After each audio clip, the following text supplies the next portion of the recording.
kulit pag nandito siya. Laging yung ngipin niya ka-smile. Happy si Kelly! Oo. Tas boring na rin kami doon. Puro mga kapre yung mga nasa salubog namin doon.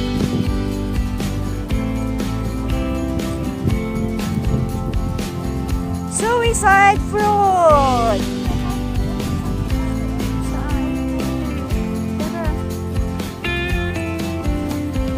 Suicide fruit! No, it's not really grass.